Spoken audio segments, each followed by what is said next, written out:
এবার দীর্ঘদিনের প্রত্যাশা পূরণ হতে চলেছে গোটা শান্তিপুরবাসীর। শান্তিপুর স্টেট জেনারেল হাসপাতালে আজ ব্লাড ব্যাংকের ভিত্তিপ্রস্তর করলেন শান্তিপুরের বিধায়ক ব্রজ কিশোর গোস্বামী।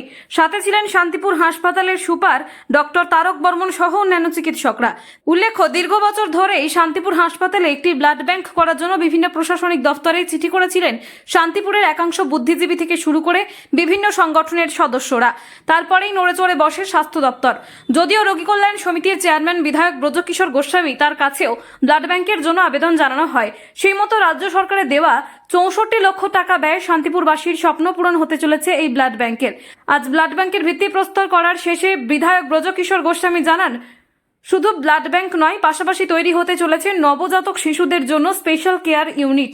সেখানেও প্রায় কয়েক লক্ষ টাকা ব্যয় হবে বলে জানান তিনি। পাশাপাশি আর বেশ কিছুদিনের মধ্যেই হাসপাতালে 40 লক্ষ টাকা ব্যয় হতে চলেছে ইলেকট্রিক্যাল কাজ। সব মিলিয়ে হাসপাতালের পরিকাঠামো উন্নয়ন ক্ষেত্রে আরও যা ব্যয় হবে তা তিনি বিধায়ক তহবিল থেকে দিয়ে সহযোগিতার হাত বাড়াবেন বলে জানিয়ে দিয়েছেন বিধায়ক। আপনারা জানেন যে শান্তিপুরের মানুষদের দীর্ঘদিনের দাবি ছিল শান্তিপুরের হসপিটালে একটি ব্লাড ব্যাংক হোক এবং সেই সাথে সাথে স্টেট জেনারেল হসপিটালের মর্যাদা স্বরূপ পরিকাঠামোগত উন্নয়ন। তার আজকে আনুষ্ঠানিক কাজ শুরু হয়ে গেল। আমরা ব্লাড ব্যাংক করছি এবং এটা একটা প্রসেস চলতে থাকবে। কাজ শুরু হচ্ছে এবং সেই সাথে সাথে স্পেশাল কেয়ার ইউনিট একটা তৈরি হচ্ছে একদম নবজাত শিশুদের জন্য। 1 থেকে 16 দিন, 16 থেকে 3 বছর, 28 দিন, এইভাবে একটা পর্যায়ক্রমিকভাবে ডাক্তারি মতে যেটা করা, সেই কাজগুলো আমরা আজ থেকে শুরু করে দিলাম। আনুমানিক কত টাকা ব্যয় হচ্ছে? প্রথম হচ্ছে এটার জন্য এখনো অবধি 64 লক্ষ টাকা রাজ্য সরকারের ফান্ড থেকে বরাদ্দ করা হয়েছে। এরপরও একটা বড় অংশের কাজ থাকবে ইলেকট্রিক্যাল, সেটাও প্রায় 40 লক্ষের ঊর্ধ্বে, অর্থাৎ 1 কোটি টাকা।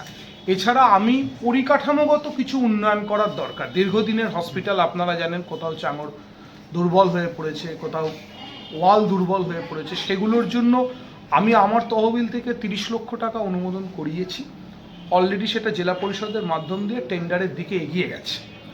2 হচ্ছে ডেঙ্গু পরিস্থিতি অনুসারে আপনারা জানেন যে শান্তিপুর হসপিটালে প্রচুর পেশেন্ট এসেছিলেন, কিন্তু আমরা অত্যন্ত আনন্দের সাথে জানাচ্ছি, আমি রোগী কল্যাণ সমিতি চেয়ারম্যান হিসাবে গর্বিত যে শান্তিপুর হসপিটালের প্রত্যেকটি মানুষ উইথ আমার সুপার সাহেব সবাই অত্যন্ত পরিশ্রম করেছেন এবং আমাদের কিন্তু একটিও মৃত্যুর ঘটনা ডেঙ্গু পারপাস নেই। এবং সেই সঙ্গে সঙ্গে এখানে কিন্তু এখন অবধি কোনো প্লেটলেট কাউন্টিং মেশিন ছিল না, সেটা করছি আমার তহবিল থেকে। আগে কিন্তু অন্য জায়গা থেকে প্লেটলেট কাউন্টিং করে আনতে হতো। এবং আর এই এত বড় কাজের জন্য আপনারা জানেন যে আলোর ব্যবস্থা করার দরকার, তার জন্য একটা টাকা বরাদ্দ হয়েছে। অর্থাৎ আমার তহবিল থেকে প্রায় 33 লক্ষ টাকা আমি কিন্তু বরাদ্দ করেছি। অন্যদিকে হাসপাতালের সুপার ডক্টর তারক বর্মন বলেন, বিধায়ককে অসংখ্য ধন্যবাদ। তিনি নির্বাচনের পর থেকেই হাসপাতালের উন্নয়নের জন্য বারে বারে মিটিং করেছেন। হাসপাতালের উন্নয়নের ক্ষেত্রে যে টাকা স্যাংশন হয়েছে তার ব্যবস্থা বিধায়ক নিজেই করেছেন। অন্যদিকে বুধবার হাসপাতালের ব্লাড ব্যাংকের ভিত্তিপ্রস্তরের পর গোটা হাসপাতাল চত্বর খতিয়ে দেখেন বিধায়ক। ওনাকে অসংখ্য ধন্যবাদ। উনি নির্বাচনী ইস্তাহার থেকে জেতার পর থেকেই হাসপাতাল নিয়ে আমার সাথে মিটিং প্রথম থেকেই করেছেন এবং করে যাচ্ছেন। নিয়ত ওনার সাথে যোগাযোগ হয় এবং টাকাটা স্যাংশন করার ব্যাপারে এমএলএ সাহেবের অবদান সর্বক। আমরা জাস্ট কাজটা করে গেছি এবং কাজটা শুরু হচ্ছে আজকে।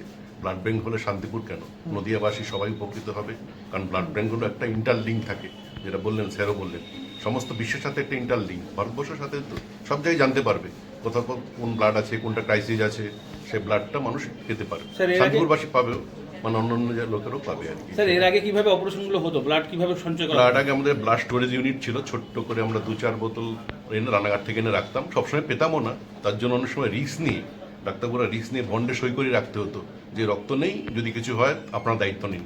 রিস্ক বন্ডে সই করে করা ডাক্তারবাবুরা করেছেন, ওটা রিস্কটা নিতে হবে না যদি রক্তটা থাকে। এবার মানুষকে সামাজিক সংগঠনগুলোকে এগিয়ে আসতে হবে। রক্ত ডোনেট না করলে রক্ত কিন্তু তৈরি হবে না এখানে, এটা সবাই জানেন। রক্ত তৈরি করা যায় না, কেনাও যায় না। রক্ত মানুষকে দান করতে হবে। শান্তিপুরবাসী হোক, বিভিন্ন জায়গায় আমরা ক্যাম্প করতে যাব। এবার যখন আমরা পেয়ে যাব, স্টাফ পেয়ে যাব, টেকনিশিয়ান পেয়ে যাব, তখন আমরা বিভিন্ন জায়গা থেকে ক্যাম্প করে রক্ত কালেকশন করব। এখানে